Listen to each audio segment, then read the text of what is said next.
তো কথা দিয়ে কথা রাখার যে চর্চা, এই চর্চা জিয়া পরিবারের এসেছেন, এই জন্য আপনাদেরকে ধন্যবাদ জানাই। আমাদের এই পিজি হাসপাতাল, যেটা এখন বাংলাদেশ মেডিকেল বিশ্ববিদ্যালয়, সেটি শুরু থেকেই জিয়াউর রহমান থেকে শুরু করে আমাদের আপসীন দেশনেত্রী বেগম খালেদা জিয়া, আমাদের তারেক রহমান, আমাদের নেতা বর্তমান প্রধানমন্ত্রী, এবং আমাদের বিএনপির সিনিয়র যুগ্ম মহাসচিব অ্যাডভোকেট রুহুল কবির রিজভী আহমেদ, সকলের স্মৃতি বিজড়িত হচ্ছে এই পিজি হাসপাতাল।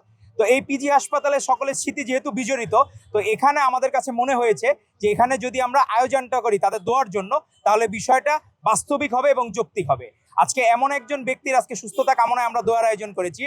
উনি শুধু বেগম খালেদা জিয়ার মুক্তির প্রতিজ্ঞাবদ্ধ হওয়ার কারণে উনি 787 দিন শুধু বিএনপির কেন্দ্রীয় কার্যালয়ে অবস্থান করেছিলেন।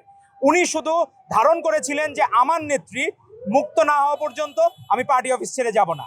সেই ধারণ থেকে শুরু করে 2018 সালের 30শে জানুয়ারি উনি যখন পার্টি অফিসে ঢোকেন, পরবর্তীতে বেগম খালেদা জিয়া 8ই ফেব্রুয়ারি মিথ্যা মামলায়, বানোয়াট মামলায় তাকে কারাগারে নিক্ষিপ্ত করে ফ্যাসিস্ট হাসিনা।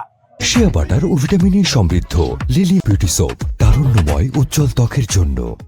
পরবর্তীতে যখন উনি কোভিডের সময়, করোনার সময় মুক্ত পান, পরবর্তীতে 2020 সালের 26শে মার্চ সেই পল্টন কেন্দ্রীয় কার্যালয় ত্যাগ করেন বিএনপির সিনিয়র যুগ্ম মহাসচিব অ্যাডভোকেট রুহুল কবির রিজভী আহমেদ। তো আমাদের অনেকের কাছে মনে হয় এই যুগের ভাসানী হচ্ছেন রুহুল কবির রিজভী আহমেদ। কিভাবে সর্বোচ্চ নেতৃত্বকে হৃদয়ে ধারণ করা যায়। আমরা দেখি না, অনেক সময় দেখেন ফ্যাসিস্ট হাসিনা তার কর্মীদেরকে ফেলে চলে গেছে, কর্মীরা ফ্যাসিস্ট হাসিনাকে ফেলে চলে গেছে, কিন্তু ম্যাডাম খালেদা জিয়া এবং তারেক রহমান সেই জায়গায় সফল। তার কোনো নেতাকর্মী তাদেরকে ছেড়ে কোনোদিন যায় নাই, কোনোদিন অন্যায়ের সাথে তারা আপোষ করেন নাই। এরশাদের বন্দুকের গুলি বিদ্ধ হয়েছিলেন 1984 সালের 22শে ডিসেম্বর অ্যাডভোকেট রুহুল কবির রিজভী আহমেদ, কিন্তু তাকে সেখানে পথরোধ করতে পারে নাই।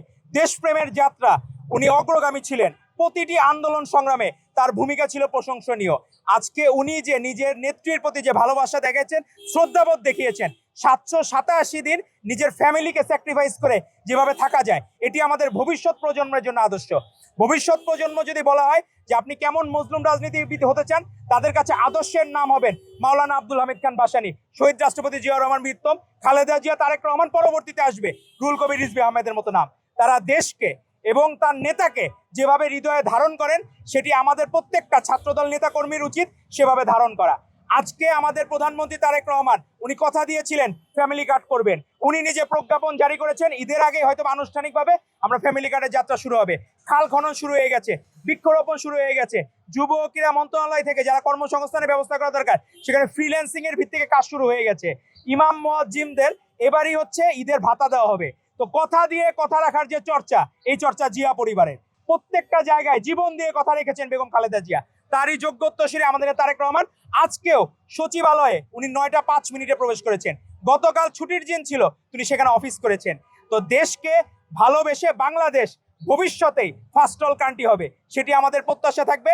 আপনাদের সকলের কাছে আহ্বান থাকবে, আপনাদের মাধ্যমে দেশবাসীর কাছে, আপনারা শহীদ রাষ্ট্রপতি জিয়াউর রহমান বীরুত্তম, ম্যাডাম খালেদা জিয়া, আমাদের ভাই মরহুম আরাফাত রহমান কোকো, তাদেরকে যাতে আল্লাহ তাআলা বেহেশত নসিব করেন। এবং তারেক রহমান যে যাত্রা শুরু করেছেন, আপনি দেখেন যে শহীদ মিনারে কোনোদিন দোয়া হয় নাই 53 সালের পর, এই প্রথম প্রধানমন্ত্রী হিসাবে উনি দোয়া আয়োজন করেছেন। তো ইসলামকে সত্যিকার অর্থে যে বিএনপি ধারণ করে এবং তার প্রধানমন্ত্রী হচ্ছেন তারেক রহমান, সেটি আবারও প্রমাণিত হলো।